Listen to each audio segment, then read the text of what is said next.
Morning students, welcome to the science class.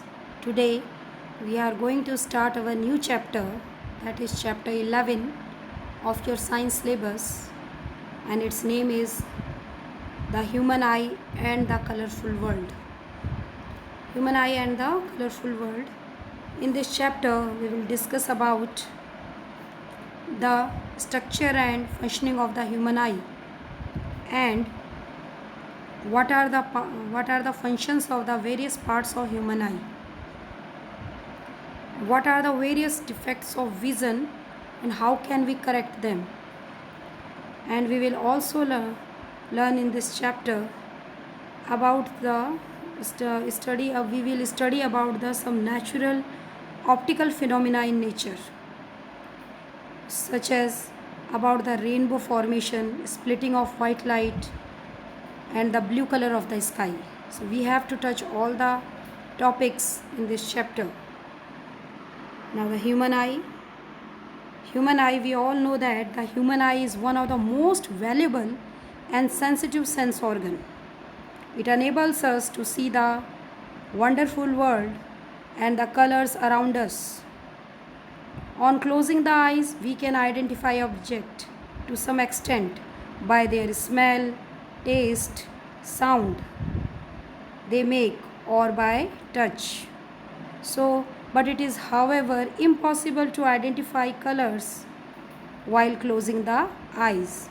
So thus of all the sense organs, the human eye is the most significant one, as it enables us to see the beautiful and the colorful world around us.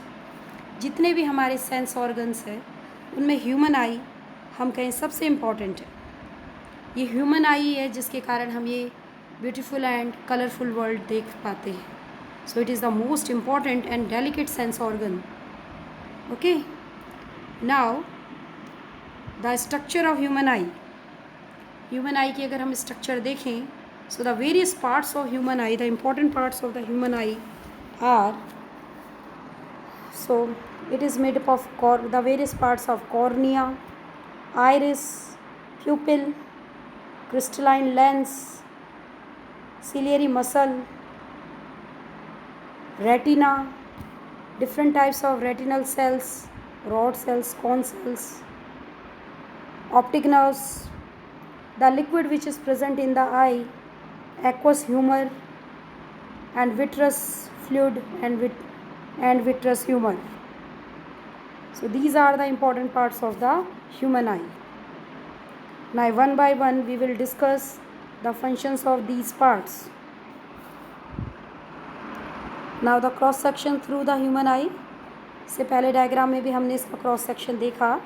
The human eye is a spherical, we can say it is a roughly the eyeball is roughly spherical structure. Okay, and human eyes work just like a camera. The various parts, again in this diagram we are seeing cornea, pupil, lens, iris, retina, blood vessels, optic nerve, etc. And optic nerve is made up of cells such as rod cells and cone cells. Rod cells and cone cells.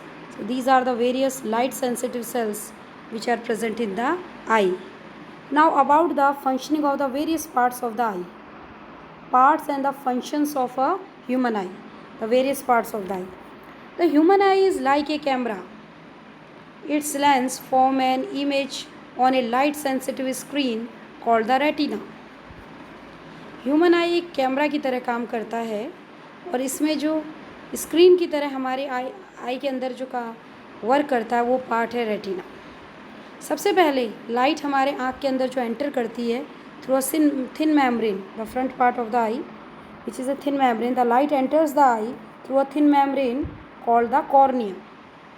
Light हमारी आँख के अंदर enter करती है एक thin membrane से और उसको बोलते हैं cornea, which is called cornea, thin membrane which is present in front of the I.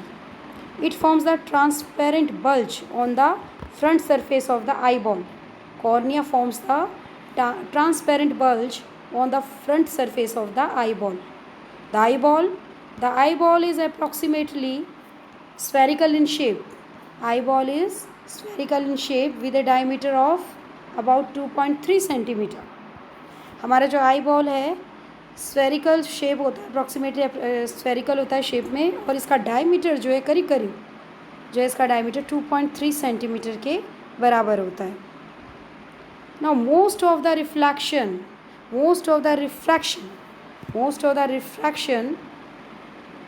of light rays entering the eye occurs at the outer surface of the cornea.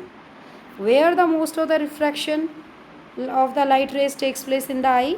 Takes place at the outer surface of the cornea.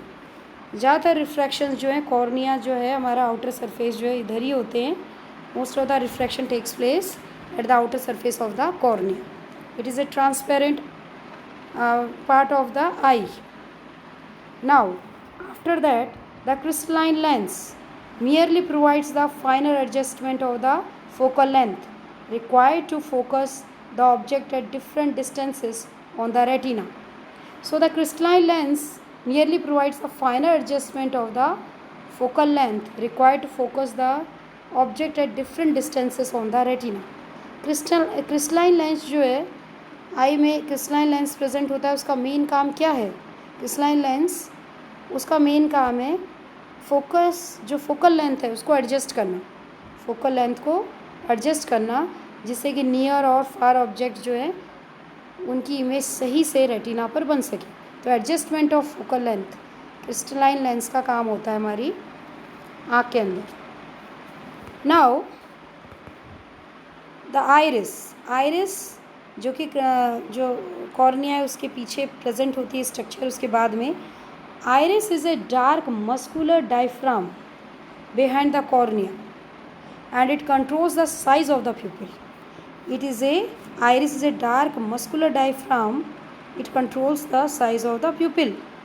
Not only this, iris also impart color to the eye.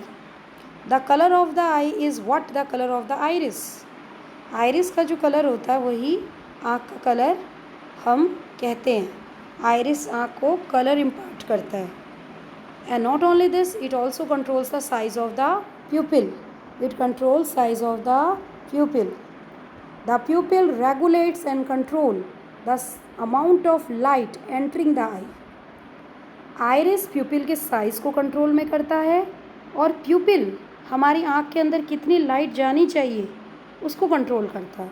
तो pupil controls and regulate the amount of light entering the eye. कितनी light हमारी आँख के अंदर जानी चाहिए एक particular समय में कंडीशंस के अकॉर्डिंग, उसको जो है प्यूपिल कंट्रोल करता है. Okay. Now the eye lens which is a fibrous jelly like material which is made up of fibrous jelly like material. Eye lens transparent fibrous jelly like material का बना होता है eye lens. It forms an inverted real image of the object on the retina. तो eye lens हमारी आँख के अंदर जो आई लेंस प्रेजेंट होता है वो किस टाइप का होता है? कॉन्वेक्स टाइप होता है.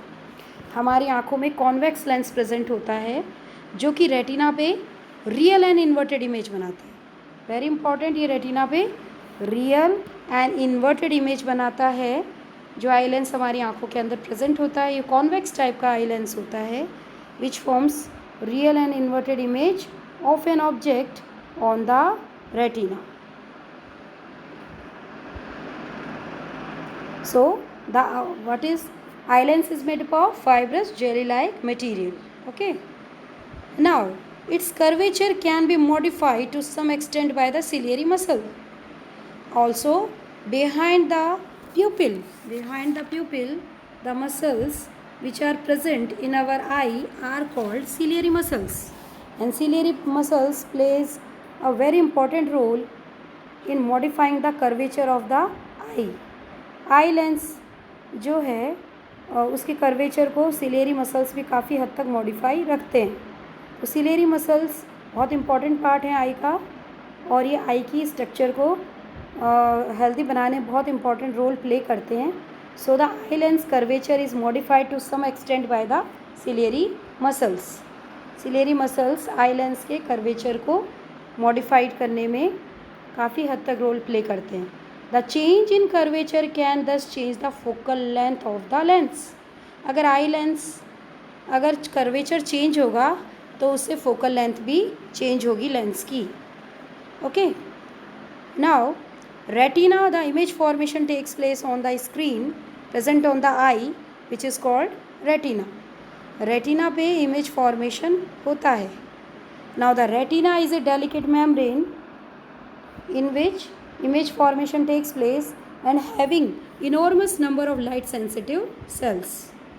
इसमें लाइट सेंसिटिव सेल्स, काफ़ी मात्रा में लाइट सेंसिटिव सेल्स जो हैं प्रेजेंट होते हैं रेटिना पे.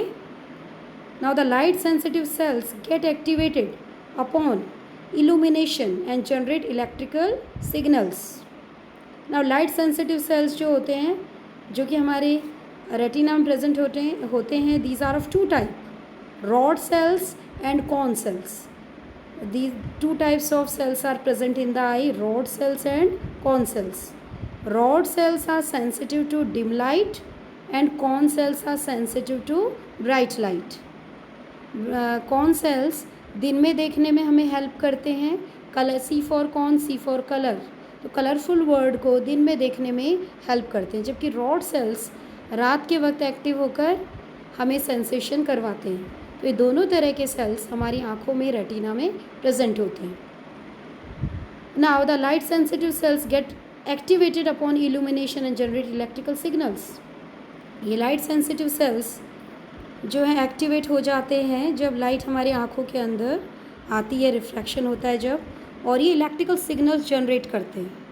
ओके, इलेक्ट्रिकल सिग्नल्स जनरेट करते हैं. These electrical signals are sent to brain via the optic nerves. और इन इलेक्ट्रिकल सिग्नल्स को ब्रेन के पास भेज दिया जाता है. किसके द्वारा भेजा जाता है? ऑप्टिक नर्व्स के द्वारा. वाया, थ्रू ऑप्टिक नर्व्स ये सिग्नल्स ब्रेन में भेज दिए जाते हैं. सो कैसे हमारा ब्रेन किसी भी चीज़ को देख पाता है, वो वर्किंग ऑफ द आई इसमें एक्सप्लेन किया गया. हाउ अवर आई वर्क, जो सिग्नल्स जो हैं रेटिना लाइट सेंसिटिव सेल्स पे, जो रेटिना पे जो रॉड सेल्स हैं, कॉन सेल्स हैं, उन पे गिरते हैं उनमें, और उसके बाद में इल्यूमिनेशन होता है जिसके कारण इलेक्ट्रिकल सिग्नल्स जनरेट होते हैं. इन इलेक्ट्रिकल सिग्नल्स को ऑप्टिक नर्व्स के द्वारा ब्रेन में भेज दिया जाता है. And then the brain interprets these signals and finally processes the information for our perception. Okay, now the brain interprets these signals and finally processes the information so that we can perceive object as they are. तो ये signals brain में भेज दिए जाते हैं और brain in signals को process करता है, समझता है और इन्फॉर्मेशन जनरेट करता है, और हम उन ऑब्जेक्ट को जैसे वे होते हैं वैसे उनको समझ पाते हैं और वैसे देख पाते हैं. तो इस तरह से आई और ब्रेन के, हम ये कहें कि दोनों के मिले जुले काम से हम किसी भी ऑब्जेक्ट को देख पाते हैं. दोनों work these two work combine, दोनों का वर्क बहुत इम्पॉर्टेंट है. आई के हर पार्ट का और ब्रेन के द्वारा प्रोसेसिंग और इलेक्ट्रिकल सिग्नल्स को प्रोसेस करना और उसके बाद में इंफॉर्मेशन जनरेट करना. So in this way the eye works and we can able to see the beautiful world. Okay, so this is how the eye works and what are the functions of the various parts. There is one more thing, that pupil is very important part of our eye, and the size of the pupil is controlled by iris, and pupil also regulate the amount of eye enter in our eyes. pupil कितनी आई हमारी आँख के अंदर light जानी चाहिए उसको regulate करता है. जैसे कि for example we have experience that you are not able to see objects clearly for some time when you enter from bright light to a room with dim light. Okay, after some time however you may be able to see the things in the dim lit room also. What happens in that condition? The pupil of the eye act like a variable aperture whose size can be varied with the help of iris. When the light is very bright, क्या होता है जब light बहुत bright होती है, जैसे हम धूप में होते हैं, ब्राइट लाइट है, काफ़ी लाइट है, तो उस दौरान द आइरिस कॉन्ट्रैक्ट्स द प्यूपिल. तो क्योंकि ब्राइट लाइट में उसमें हमारे आँख के अंदर ज़्यादा लाइट की ज़रूरत नहीं है, ठीक है, तो उसमें जो आइरिस जो है प्यूपिल को कॉन्ट्रैक्ट कर देता है, उससे सिकुड़ जाता है प्यूपिल हमारा. उसके कारण क्या होता है less amount of light enters in our eyes, हमारी आँखों में के अंदर कम लाइट जाती है. Okay, now what happens, however in dim light में आइरिस एक्सपेंड हो जाता है. Okay, the iris expand and the pupil allow more light to enter in our eye. और डिम लाइट में क्योंकि हमारी लाइट डिम है इसलिए ज़्यादा लाइट की ज़रूरत है, तो प्यूपिल एक्सपेंड हो जाता है और प्यूपिल के नहीं आइरिस एक्सपेंड हो जाता है और प्यूपिल ज़्यादा से ज़्यादा लाइट हमारी आँख के अंदर उस दौरान जाती है. ओके, इस वजह से the प्यूपिल opens completely through the refraction of the relaxations, through the relaxation of the iris, और प्यूपिल का साइज़ बड़ा हो जाता है डिम लाइट में, और जबकि ब्राइट लाइट में प्यूपिल का साइज़ छोटा हो जाता है क्योंकि हमें कम लाइट की उस दौरान ज़रूरत होती है. तो डिम लाइट में प्यूपिल एक्सपेंड हो जाता है और ब्राइट लाइट में प्यूपिल छोटा हो जाता है. Okay, so in this way the iris controls the size of the प्यूपिल and प्यूपिल controls the amount of light enters in our eyes. So this is how the eye work and what are the functions of the different parts of the eye. Now there is another topic, that is power of accommodation. What is power of accommodation? The ability of the eye lens to adjust its focal length is called accommodation. Now power of accommodation. The ability of the eye lens to adjust its focal length is called accommodation. Eye lens जो है उसकी ability जिससे कि focal length को adjust कर सके उसको power of accommodation बोलते हैं. ठीक है, आई लेंस ऑब्जेक्ट किस दूरी पर है उसके अकॉर्डिंग जो है फोकल लेंथ को एडजस्ट करता है, इसी को पावर ऑफ एकोमोडेशन बोलते हैं. The eye lens is composed of a fibrous jelly like material and its curvature can be modified by the ciliary muscles. और इस कर्वेचर को मॉडिफाई करने में आई लेंस की सिलियरी मसल हेल्प करते हैं.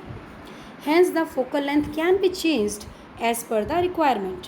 और इस कारण हमारा जो फोकल लेंथ है आई लेंस का वो रिक्वायरमेंट के अकॉर्डिंग चेंज हो सकता है. Near by and far objects के अकॉर्डिंग फोकल लेंथ हमारी आई का चेंज हो सकता है और उसमें ciliary muscles main role play करते हैं. When the muscles are relaxed the eye lens become thin. The radius of curvature and hence the focal length increases. This enables us to see the distinct object clearly.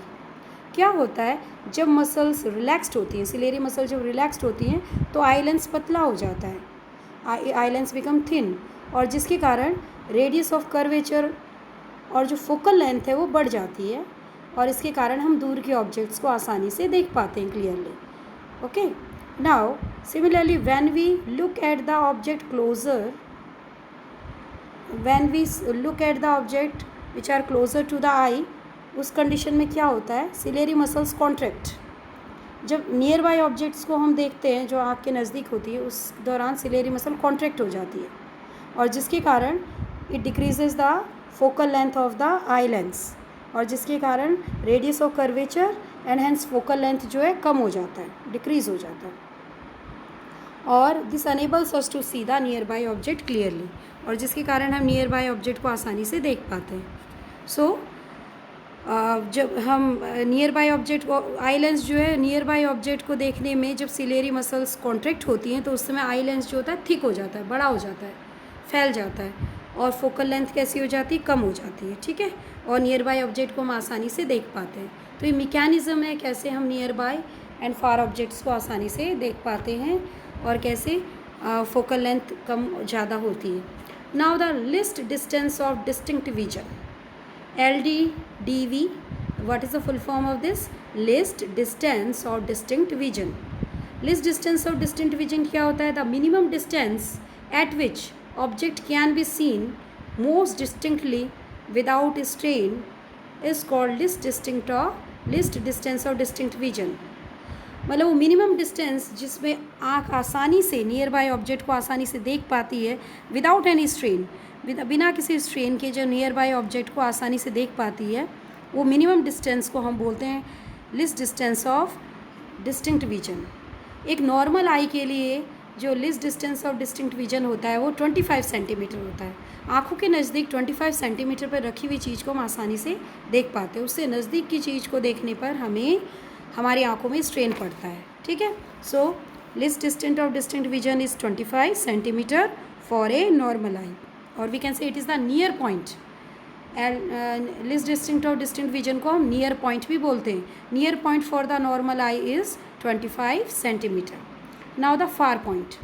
What is far point? The farthest point up to which the eye can see objects clearly is called far point of the eye. Okay, the far point of a normal eye is infinity. Maximum distance जहाँ तक हमें साफ दिखाई देती है कोई object, उसको हम बोलते हैं फार पॉइंट. और एक नॉर्मल आई के लिए फार पॉइंट इन्फिनिटी होता है, क्योंकि अलग अलग व्यक्तियों के लिए person to person far point differ हो सकता है, इसलिए इसको इन्फिनिटी कहा गया है कि यस कोई निश्चित नहीं है कितनी दूरी तक किसी की आई देख सकती है. Okay, so we can say a normal eye can see objects clearly that are between 25 centimetre and infinity. तो एक normal eye 25 centimetre and infinity के बीच की जो ऑब्जेक्ट्स हैं उनको आसानी से देख पाती है. सो this is the near point and far point for the normal I. Now similarly we have two eyes for vision and not just one. why? हमारे पास दो आइज़ हैं देखने के लिए, एक नहीं है. जबकि एक से अगर हम आँख बंद करके अगर एक आँख से देखें तो तब भी हमें दिखाई देता है, दिखाई तो देता है ना. बट वी कैन से, तो फिर दो आइज़ की क्या इंपॉर्टेंस है?